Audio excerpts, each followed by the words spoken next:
ತುಂಬಾ ಸಂತೋಷ ಆಗ್ತಾ ಇದೆ ಆಕ್ಚುಲಿ. ನಾನು 5 ಇಯರ್ಸ್ ಆಗಿದೆ ನಾನು ಕನ್ನಡದಲ್ಲಿ ಲಾಸ್ಟ್ ಮಾಡಿ.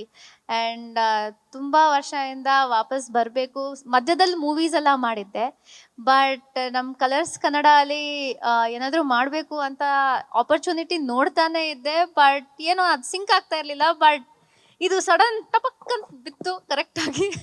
ಆ್ಯಂಡ್ ಟೂ ಗುಡ್ ಇದೆ. ಯಾಕಂದರೆ ಈ ಈ ಕಾನ್ಸೆಪ್ಟ್ ನಾನು ಕುಕ್ಕಾಗಿ ಬಂದಿದ್ದೀನಿ. ಆ್ಯಂಡ್ ಇವರೆಲ್ಲ ಕೊಡೋ ಆ್ಯಂಡ್ ಒಬ್ರು ಕ್ವಾಟ್ಲೆ ಇರಲ್ಲ ನಮಗೆ. ಪ್ರತಿಯೊಬ್ಬರು ಒಂದೊಂದು ವಾರ ಚೇಂಜ್ ಆಗ್ತಾ ಇರ್ತಾರೆ. ಸೊ ಅವ್ರ ಜೊತೆ ಕುಕ್ಕಿಂಗ್ ಮಾಡೋದು ಒಂದು ದೊಡ್ಡ ಟಾಸ್ಕ್. ನಮಗೆ ಶೂಟಿಂಗ್ ಮಾಡ್ತಾ ತುಂಬ ಎಂಟರ್ಟೈನ್ ಆಗ್ತಾ ಇದೆ. ಸೊ ನೋಡೋರಿಗೆ ಇನ್ನೂ ಎಂಟರ್ಟೈನ್ ಆಗತ್ತೆ. ನೀವೆಲ್ಲ ಅಲ್ಲಿ ಸಿಂಕ್ ಆಗಿ ಹೋಗ್ತೀರಾ ನಮ್ಮ ಜೊತೆ. ಅಲ್ಲಿ ಕೂತ್ಕೊಂಡು ಅಯ್ಯೋ ಯಾಕೆ ಅಷ್ಟು ತೊಂದರೆ ಕೊಡ್ತಾ ಇದ್ದೀರಾ ಅಂತ ನಮ್ಮ ಜೊತೆ ಕನೆಕ್ಟ್ ಆಗಿಬಿಡ್ತೀರಾ ಅಂತ ನನ್ಗನ್ಸ್ತಾ ಇದೆ. ಸೊ ಪ್ಲೀಸ್ ನೋಡಿ ಶೋನ. ನನಗಂತೂ ತುಂಬ ಇಷ್ಟ ಆಗ್ತಾ ಇದೆ. And I am really enjoying coming back to Kannada. ಮೊದಲನೇದಾಗಿ ಕುಕಿಂಗ್ ಶೋ ಅಂತ ಹೇಳಿದಾಗ ನಾನು ಈಸಿ ಫಾರ್ಮೇಟ್ ಇರುತ್ತೆ ಅಂದ್ಕೊಂಡು ಒಪ್ಕೊಂಡೆ. ಬಟ್ ಕ್ವಾಟ್ಲೆ ಇರುತ್ತೆ ಅಂತ ಅಂದ್ಕೊಂಡಿದ್ದೆ. ಬಟ್ ಈ ಥರ ಕ್ವಾಟ್ಲೆ ಅಂತ ಗೊತ್ತಿರಲಿಲ್ಲ.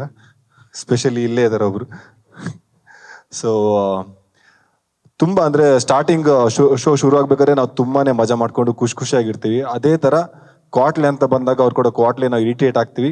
ಆ್ಯಂಡ್ ಅದ್ರ ಜೊತೆಗೆ ಕುಕ್ ಮಾಡೋದು ತುಂಬಾ ಕಷ್ಟ. ಯಾಕಂದರೆ ಅವ್ರನ್ನ ತಡ್ಕೊಂಡು ಅವ್ರು ಮಾಡೋ ಕ್ವಾಟ್ಲೆಗಳನ್ನ ಎಲ್ಲ ಸಹಿಸ್ಕೊಂಡು ಕುಕ್ ಮಾಡೋದು ತುಂಬಾ ಕಷ್ಟ.